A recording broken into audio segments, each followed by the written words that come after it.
Muy buenas noches, amables mwiriweho bakundwa bakozi b'Imana bagenzi banjye mu mubiri w'ibanga wa Kristo umucunguzi wacu.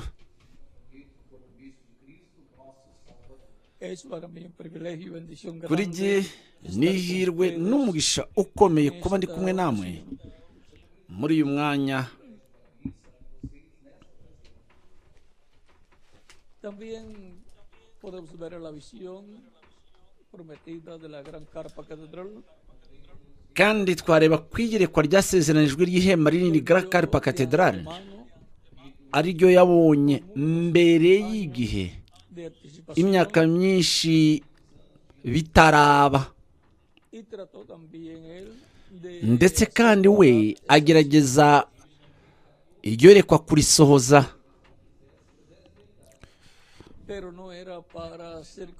ariko ntiryari ryo gusohora mu gihe cy'ubukozi bwe, kimwe ndetse kandi n'ibijyanye no gukorana na ubusabane n'Abaheburayo ntibyari igihe cyo mu bukozi bwe, kuko ntabwo byari ibyo gukorwa mu gihe cy'ubukozi bwo bwari buhari aribwo buzasohoza ibyo bintu bikiye muri we.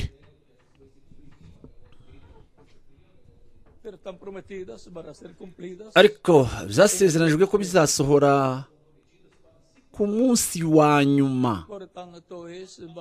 Nuko rero ni iby'iki gihe cya none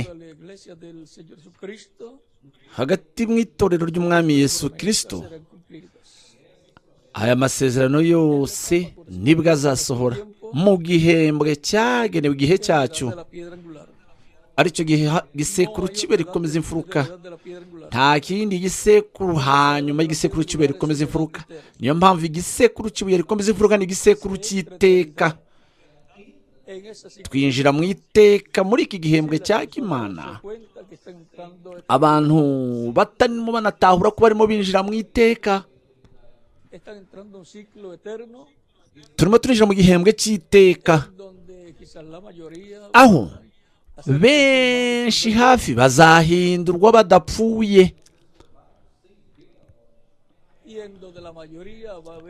ndetse abenshi bazibonera ukuza k'Umwami, ukuza k'Umwami aje ku itorero rye. Ndetse mu yandi magambo,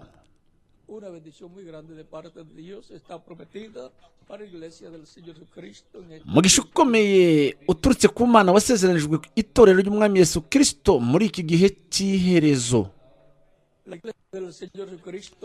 Itorero ry'Umwami Yesu Kristo riyobowe n'Umwuka Wera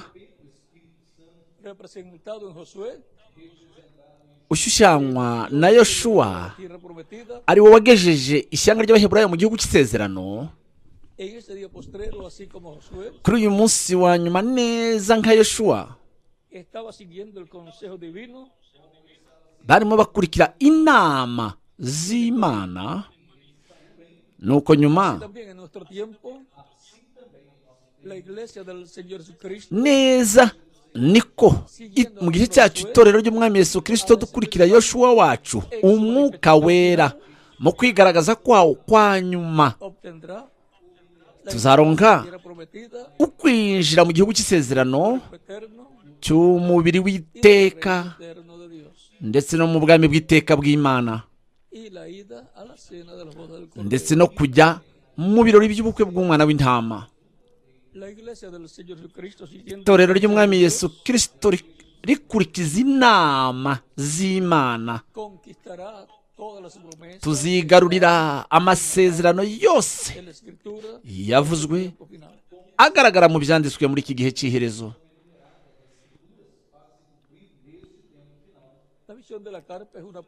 Iyerekwa ry'ihema ni isezerano ryasezeranijwe ko itorero rizaba rifite ihema rinini Grand Carpa Cathedral, aho imbaraga z'Imana zizigaragariza mu mwuzuro wazo wose. Kubwo kwizera itorero umugeni azigarurira isezerano esa promesa azizera isezerano kandi azakora kuri iri sezerano kugira ngo risohore ribe ukuri, porque el socio de Dios es el ser humano. kuko umufatanyabikorwa w'Imana ukorana n'Imana n'ikiremwa muntu, El Señor Jesucristo es tu ukorana n'Imana ni ukorana na Yesu Kristo n'itorero rye, ni umufasha we para trabajar en todo el umukwiye programa divino, kugira ngo akore muri porogaramu y'Imana yose de acuerdo al consejo de Dios. bijyanye n'inama z'Imana. Ntabwo ashobora gukora, ntawe ugomba gukora ku nama ze bwite, ahubwo gukurikiza inama z'Imana nk'uko byagenwe, uko bigomba gukorwamo, kandi itorero rizamenya Lo que tiene que ser cumplido icyo ibigomba gusohora, kandi rizakora labor muri iki gikorwa kugira ngo bihinduke realite, ukuri, del Señor Jesucristo. amasezerano yose y'umwami Yesu Kristo. Y ahora Noneho rero ver que ahí está la bendición. dushobora kubona ko aho En harimo el umugisha consejo de Dios mu gukurikiza inama z'Imana en nuestro tiempo.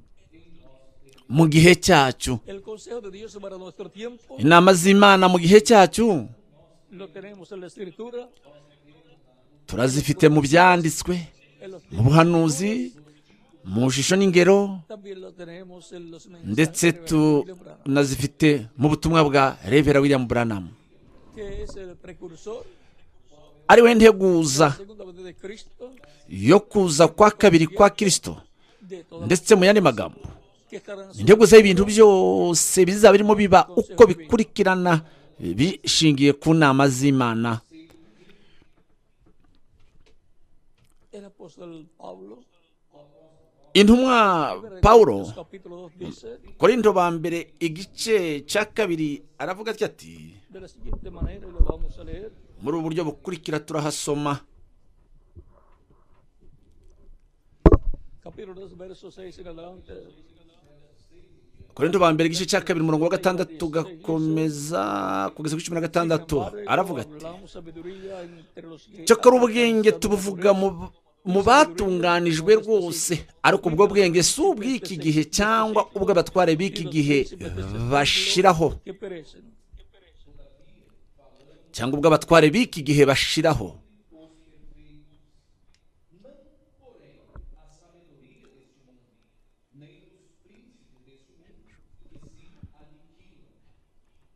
mas hablamos sabiduría de Dios en misterio, ahubwo tuvuga ubwenge sabiduría oculta, la cual bw'ubwiru bw'Imana, ari bwo bwenge bwahishwe Imana yaringanije ibihe byose, ari bwo Imana yaringanije ibihe byose bitarabaho ngo buduheshe icyubahiro.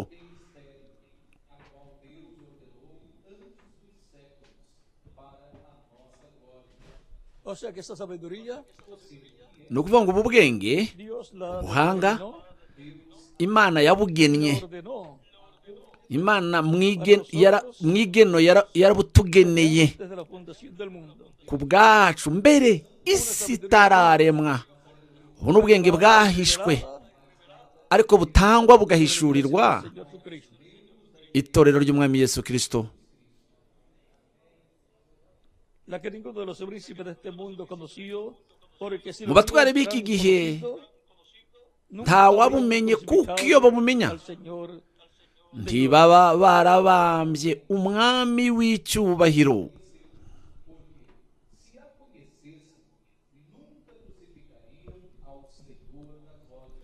antes bien, como está escrito, Ariko nk'uko byanditswe ngo, es como está escrito, ni nk'uko byanditswe cosa que ojo no vio, Ngo. ni oído oyó, iby'ijisho ritigeze ni kureba, corazón de hombre, n'iby'ugutwi kutigeze kumva, para los que le aman. ibitigeze kwinjira mu mutima w'umuntu, ibyo byose Imana yabiteguriye abayikunda.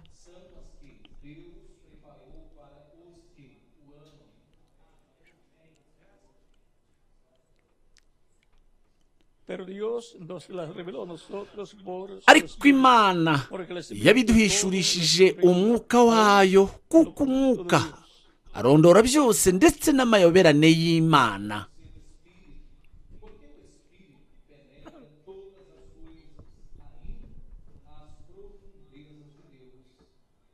el Espíritu Santo, umwuka wera, marayika w'isezerano, kirisito umwuka we umeze nk'uwa marayika acukumbura ibihisha amayoberane y'Imana nayo.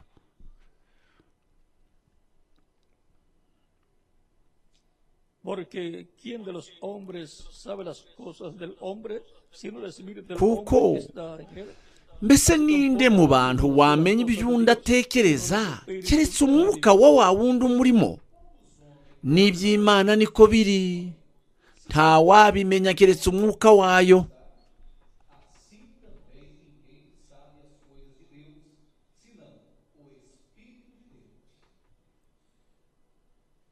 El espíritu del hombre, del ser humano, Umwuka w'umuntu w'ikiremwa muntu de esa persona, uzi ibintu byose by'uwo muntu. de esa persona, Umwuka conoce las cosas, w'uwo muntu uzi ibintu byawe, ibintu by'uwo muntu. o sea, Ni ukuvuga ngo cuerpo espiritual de cada persona umubiri wo mu mwuka wa buri muntu conoce las cosas de su uzi ibintu byose by'ubugingo bw'uwo muntu. Y ahora continuamos leyendo. Noneho dukomeze dusome. Así tampoco nadie conoció las cosas de Dios sino el Espíritu de Dios.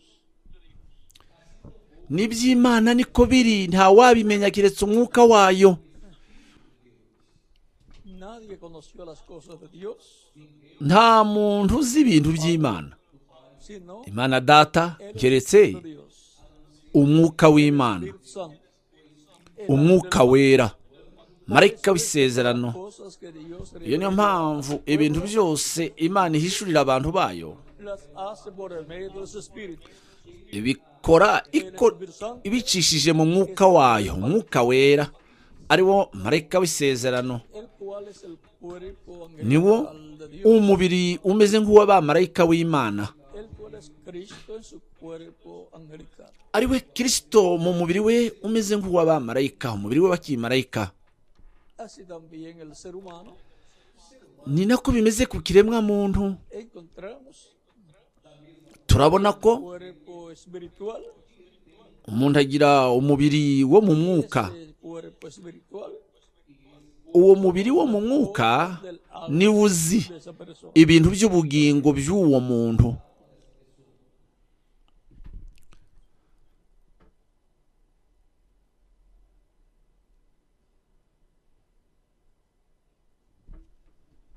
Y ahora Noneho encontramos que hay una bendición grande turabona ko hariho umugisha ukomeye ku bana bose b'Imana, de su espíritu, kuko Imana biciye mu mwuka wayo pacto, ni marayika w'isezerano, de Dios.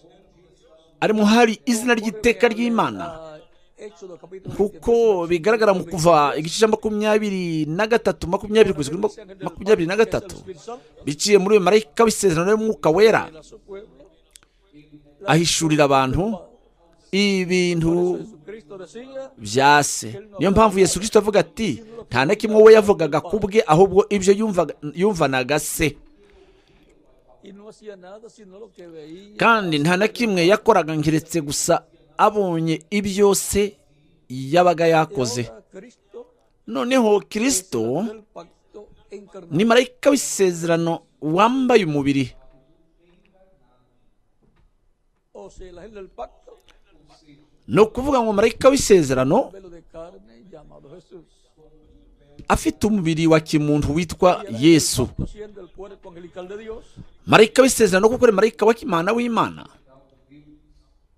y Jesucristo, Yesu Kristo cuerpo de carne, mu mubiri we ufatika w'inyama, física de Dios, kuko ari ishusho y'Imana igaragara. encontramos ahí a Dios Aho turahabonamo Imana en toda su plenitud, mu mwuzuro wayo wose, de la raza humana. wigaragariza hagati mu biremwa abantu. Cuerpo angelical, Imana mu shusho yayo umubiri wa kimarayika, esa física, el cuerpo Imana no mu misusire yayo ifatika mu mubiri we w'inyama witwa Yesu. consciente, ahí encontramos Mu yandi magambo aho turahabona ukwigaragaza mu mwuzuro kw'Imana y espíritu. Data, Umwana n'Umwuka wera.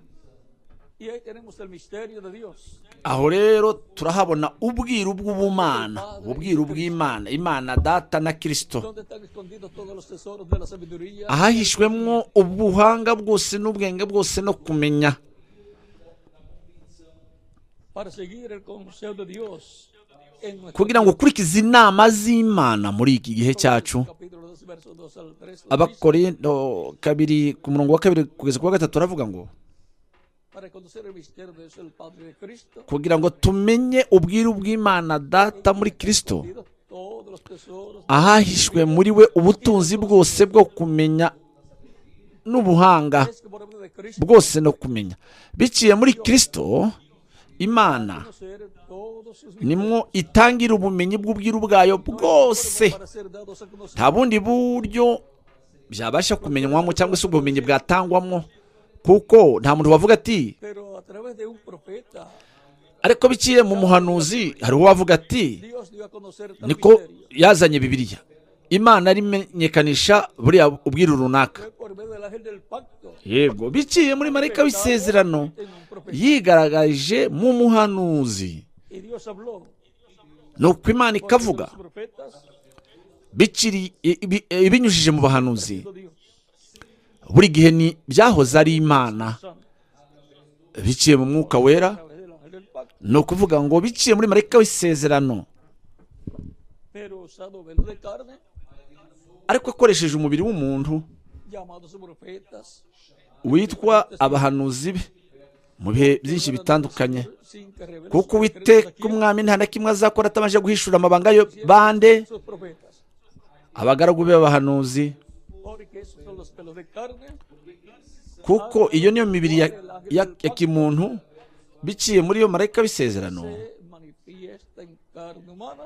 yigaragarizamo muri uwo mubiri wa kimuntu, nuko akabasha kuvugisha ibiremwa abantu. Por eso en Zacarías Niyo mpamvu Zakariya 7 12 dice, ku 11 kugeza ku 12 aravuga ati, ariko ntibashatse kumva, ahubwo banteye ibitugu bapfuka amatwi yabo ngo batumva. y pusieron su corazón como diamante para no Imitima yabo bayigira nk'ubutare kugira ngo batumva amategeko enviaba n'ijambo Uwiteka Nyiringabo yatumishije umwuka we biciye mu bahanuzi bayo mbere. Nuko rero bikongereza umurakari bw'Imana Uwiteka Nyiringabo. Zacarías capítulo 7 verso Za- 11. Zakariya 7 ku 11 kugeza ku 12.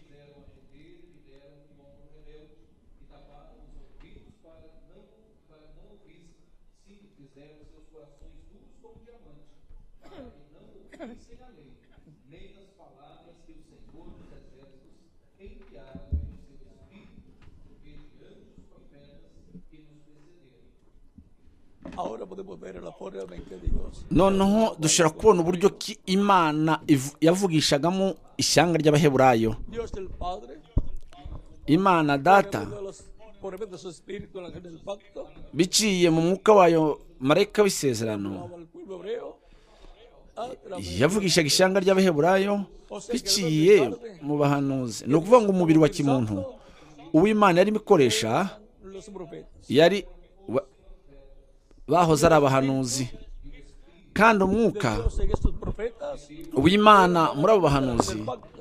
icyo ntabwo cyari ikindi, ni marayika w'isezerano, El pueblo hebreo en el monte Sinaí. wa wundi umwe watanze amategeko ku musozi wa Siyana awuha Abaheburayo, nibo batuye no mu bucakara mu Misiri. Veamos Noneho ubu turebe verso 1 en adelante. Abaheburayo 1 ugakomeza.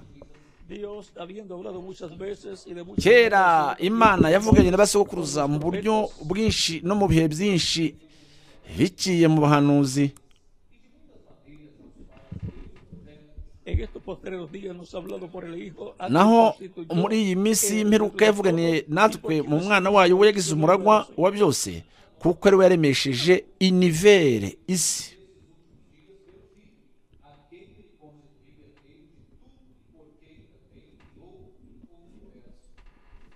y ahora encontramos que Dios por medio del Espíritu Santo Turabona ko Imana biciye mu mwuka wera los profetas le habló al pueblo Bi- hebreo ibinyujije mu bahanuzi yavuganaga n'ishyanga ry'abaheburayo, nuko hanyuma biciye muri Yesu Kristo ivugisha ishyanga ry'abaheburayo.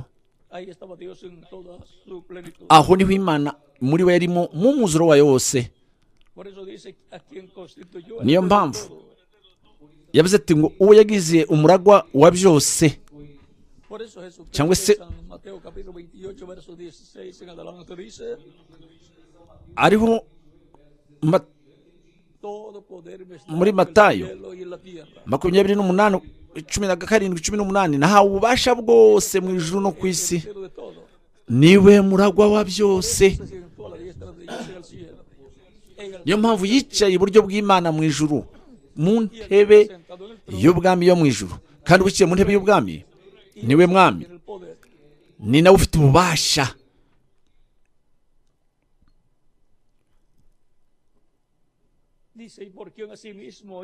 Aravuga ati kuko ariwe yaremesheje isi. Ni ukuvuga ngo biciye muri Yesu Kristo, marayika w'isezerano, mu mubiri wa kimarayika w'Imana, muri uwo marayika harimo izina ry'Imana witwa marayika w'Imana, cyangwa se marayika wa Yehova witwa Jambo, wahoranye n'Imana kandi yari Imana. Muri we nimwe Imana yaremeye ibintu byose, niwe nawe ubeshijeho ibintu byose. Nuko yagaragaye yaremwe.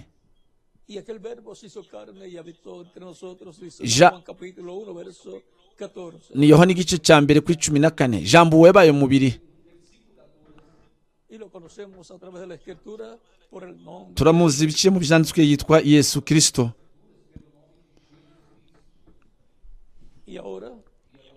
Noneho dushobora kubona ko Yesu Kristo ntabwo ari umuntu usanzwe ari we wose, ni marayika w'isezerano. Niyo mpamvu yaje gushyiraho isezerano rishya ku muryango wa Isirayeli.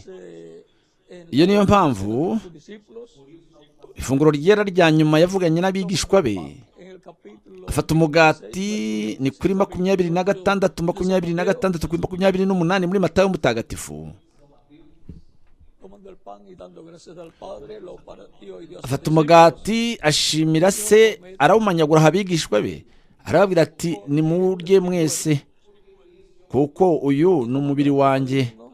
Afata n'igikombe cya vino nacyo, agishimira kuri se, agiha abigishwa be, arababwira ati nimufate munywere kuri iki mwese. Ni ukuvuga ngo banywe kuri icyo gikombe, kuko aya ni amaraso yanjye y'isezerano rishya, amenywe ku bwa benshi kugira ngo ibyaha bikurweho. Noneho arimo aratwereka isezerano rishya agiye gushyiraho. Yararyerekanaga, hatabayeho kumenwa kw'amaraso nta mbabazi ziboneka. Habe ni ku isezerano byatangaga ku musozi wa Sinayi, habayeho kumeneka kw'amaraso naho y'amatungo y'ibitambo.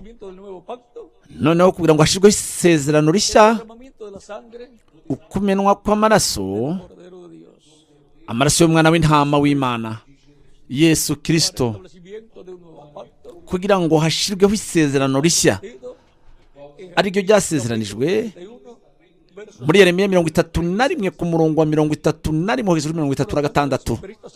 Nuko rero Yesu Kristo yari azi ibyo arimo avuga,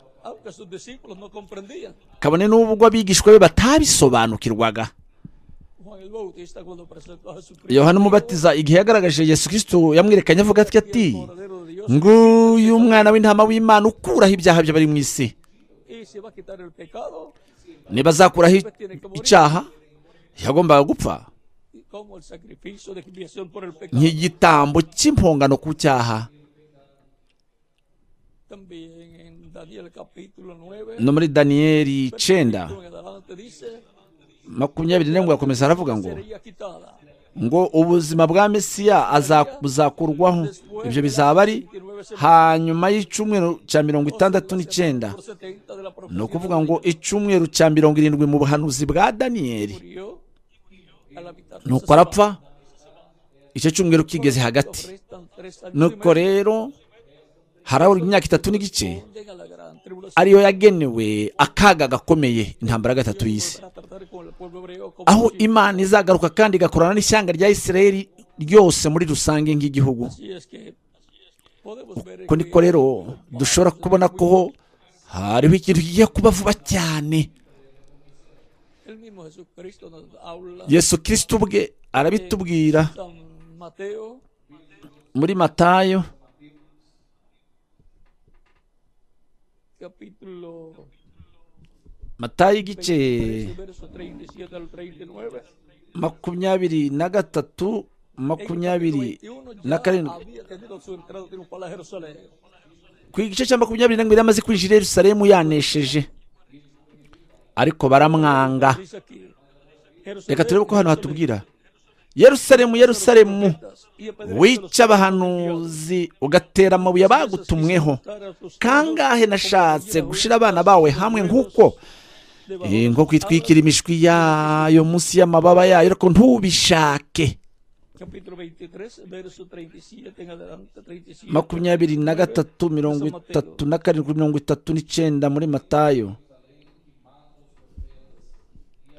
Yerusalemu se mu wica abahanuzi ugatera amabuye abagutumweho, ni kangahe nshaka kukubundikira gupundikira abana bawe nk'uko inkoko yimundikira imishwi yayo mu mababa yayo, ntimunkundire.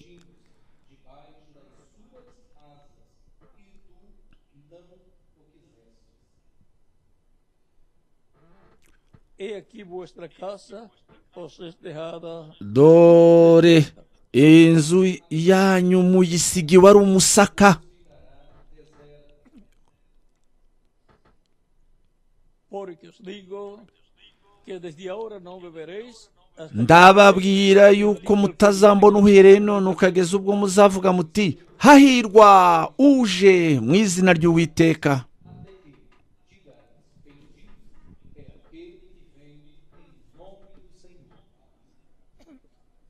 esto será cumplido en la segunda venida del Señor. Ibi bizasohora mu kuza kwa kabiri k'umwami.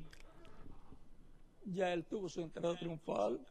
Como Yamaze kwinjira kera yanesheje nk'umwami, ariko baramwanga. su entrada triunfal Ariko como azinjira yanesheje nk'umwami, rey, iba a ser bienvenido. ariko noneho azahabwa ikaze neza. Al final, Ibyo ni mu gihe cy'iherezo, la restauración de los reinos de Dios. mu gihe cya restaurasiyo, kugarurwa k'ubwami bw'Imana ku isi. Por lo tanto, Nuko rero cuando lo vean viniendo por su iglesia dirán, este es el que igihe bazabona aje ku itorero rye, bazavuga bati, uyu niwe twe twari dutegereje.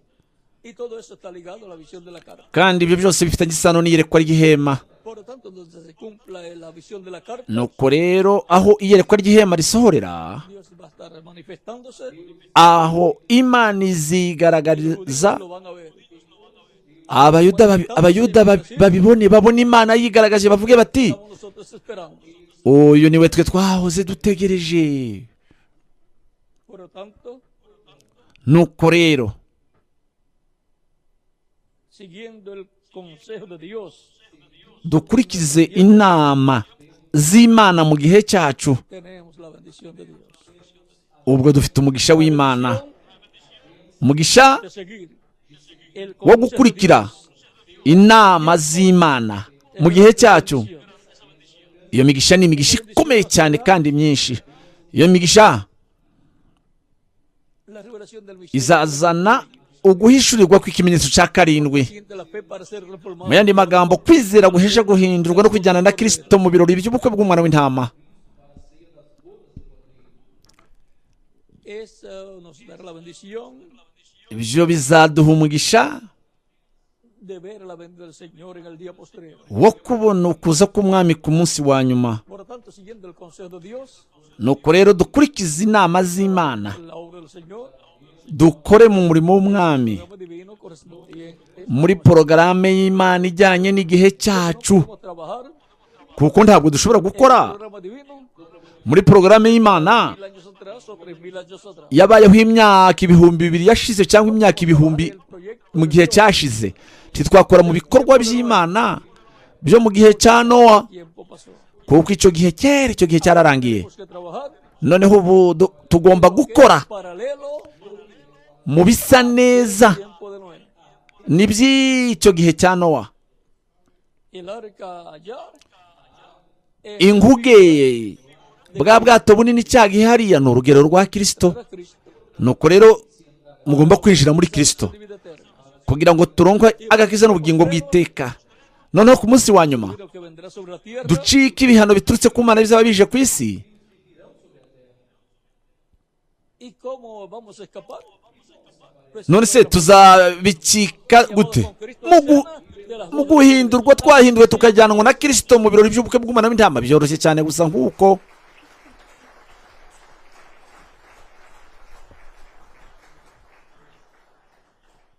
Por tanto, adelante siguiendo el consejo de Nuko Dios. rero mukataza imbere mukurikiza inama z'Imana mu gihe cyacyo, dukora muri porogaramu y'Imana y'igihe cyacyo.